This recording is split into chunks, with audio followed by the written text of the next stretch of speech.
Episode 2: Traditional Management Styles and Why They Fall Short. Historically, a manager has been the head of his department, master of his domain, ruler of his kingdom, leading, ordering, directing, commanding, manipulating his troops to achieve the goals of the business. I've worked for many kings, some good, some not so good. But it wasn't until I began working for a manager who was not the head of his department, but the heart of his department, not a king of his staff, but a servant of his staff, that I finally felt at home. I finally felt I belonged, and by belonging, I became willing to go to war for my manager. The question of the ages: how does a manager excite his staff to produce, to follow instruction, to make deadlines, and fulfill the objectives of the business? How does a manager direct his or her staff and create a department efficient and profitable? Let's look at some common management styles and the problems they create. First of all, the drill sergeant, managing through intimidation. This manager rides the backs of his staff, barking his orders, running his drills, micromanaging, and constantly criticizing. This manager needs to be in constant control of his staff, and his staff must wait for orders before initiating action. His staff does work, but grudgingly. They develop resentment towards him and take pleasure when he stumbles or fails. When he is not around, employees take advantage and slack off. Attila, managing through consequences. This manager doles out punishment for infractions or for not measuring up to his rules or expectations. Punishment is swift and hard, as if the punishment itself will deter an employee from making a mistake. Quick to find fault, he is unopposed lord of his domain. Always under his thumb, staff often cuts corners, does just enough to get by, and again, developing resentment, look for ways to supplant or get even. The psycho boss, managing through mind games.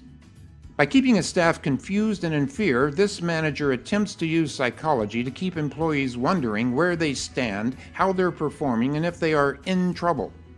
This manager gives only enough information to each employee for the employee to minimally do what is asked of him, and then chastises the employee for not achieving more. This is crazy making for staff. They live confused and in fear of losing their jobs, creating enough stress for the employee to eventually go on disability or, even worse, go postal. The psycho drill sergeant, managing through mind games and intimidation. This combination of the two styles causes undue stress and confusion, pits employee against employee, and creates an atmosphere of squabbling, backbiting, and chaos, resulting in absenteeism and stress leave. The butcher, managing the meat market. This manager is a user of people who views employees as pieces of meat to be used. Get one body, work it as much as possible, dump it when it is used up, and then get another. His focus is on production numbers rather than on quality. Unfortunately, in his fervor to produce, he doesn't benefit from the value experienced employees bring to the workplace and his all-important bottom line. This creates a revolving door of employees who have to be trained, have no interest in their job or the business or its success. Employees quickly learn the score and develop no sense of loyalty. As a result, they're more focused on their personal lives and marking time until finding another job. The waffler, managing through impulse. This manager always has a bright new idea that will revolutionize the business. He doesn't or can't necessarily explain how or why this new idea will work, but he's sure if he just implements this or tweaks that, then business will drastically improve.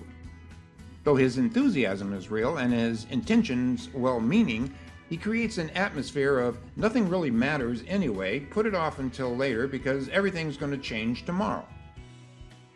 The Lord and Master, managing from the throne. This manager has absolute power, ruler of his kingdom. No idea is a good idea unless, of course, it's his idea. He must always have the last word, no questions allowed. It's his way or the highway. This stifles creativity and input from the staff for both procedures and vision. All of these managers have one thing in common. They live in fear of losing control. control of their staff, of respect, and of the business itself. The harder they try to control, the less effective they become. Ironically, the one thing they failed to realize is that they never had or could have control in the first place. The one thing they will never understand is that control is just an illusion. There really is no such thing. All of these styles create dissension and discord among employees. Each of these managers, in their own way, directly affects how staff feels about their surroundings, how they react to others in their surroundings, and how they judge others because of their surroundings. Like it or not, the manager is responsible for setting the tone in the workplace.